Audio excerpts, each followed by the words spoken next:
So there's this guy.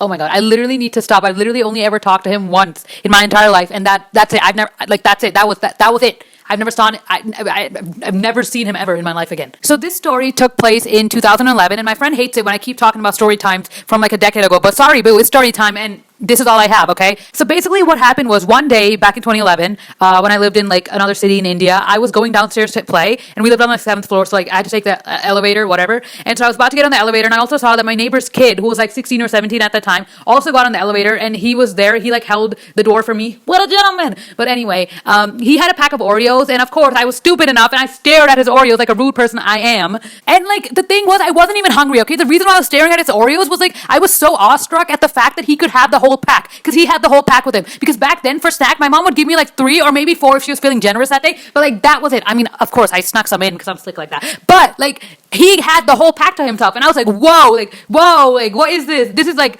uncharted territory. So whatever, we're in this elevator, we're going down, and he's like eating his Oreos, and I'm just trying to stare straight ahead, which is what I do in every elevator. I was just trying to be nonchalant, pretend like I couldn't like literally feel him chewing next to me. But then a second later, I'm literally thinking, wow, you're literally not gonna offer me one, huh?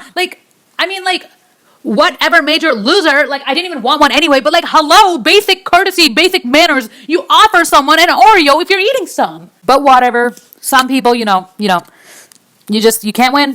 win. And then another second goes by, and you're probably wondering, how long is this elevator ride? And honestly, how long are elevator rides? It feels like, they feel like vortexes where time isn't real. But then another second goes by, and then all of a sudden he's like, oh, here, take one, or like grab one, or whatever. He just said something, and like, I don't remember what he said, but he was low-key hot. So that was, it was a moment. I was losing my shit.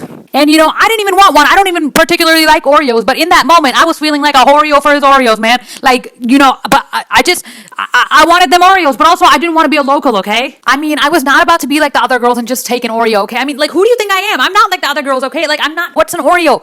My diet consists of like 3 celery sticks and like 4 almonds, and I do yoga on the weekends with my hippie friend named Ezra, okay? Like, I'm not like the other girls, okay? I don't just take an Oreo when you offer me one. It was time to be quirky. I really needed to impress him, okay? So I was just standing there like, no, it's okay, it's all right. Like, I'm good, I'm good, I don't want one. And then he's like, no, please take one, I insist.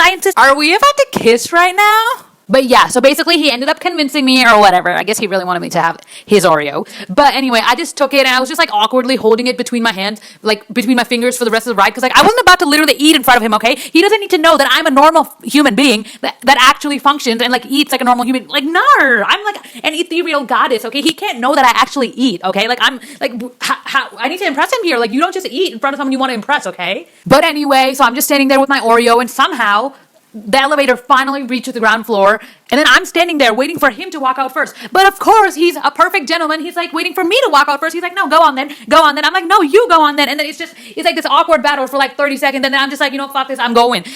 Like, but then also I had like this weird fear that he would stare at my butt if I walked out first. But it's like, I don't know. He was like a good person. Like, he wouldn't stare at your butt, but it's also like, you can't help but stare at someone's butt who's walking in front of you. You know what I mean? I mean, not like intentionally stare at someone's butt. Like, it's just where your eyes go. You know what I mean? Like, it's not like, but like, it's just like, yeah, see your butt. Like, you know what I mean? But then, yeah, he refused to get off the elevator before me. So I was just like, you know what? Okay, I guess I'm just gonna have to bite the bullet and run. And so like I literally got off the elevator and like ran as fast as I could, because I wasn't about to let him see my gross little butt. Like, I hadn't discovered Miss Nicki Minaj yet, okay? Like I hadn't the booty workout was not happening yet, okay? Like, the booty was not popping yet. Not that it is popping right now, but it's a little bit better. So once I got off the elevator, I pretty much never saw him again. My beautiful, pretty, brown-eyed, brown boy, chivalrous, gentleman, whatever, every single adjective that's like positive, put it in there. I'm still a little bit in love with him to this day. I never saw him again because he moved away. Say you remember me, standing in a nice dress, staring at the sunset, babe. But I'm still a little in love with him. I still like him. I don't even remember his face. I remember he was wearing like a blue shirt, but like if he walked down the street, I wouldn't know a thing. You know what I mean? Like, but yeah, that was my 23-second love story fantasy that happened like 10 years ago with some person that's probably like married now.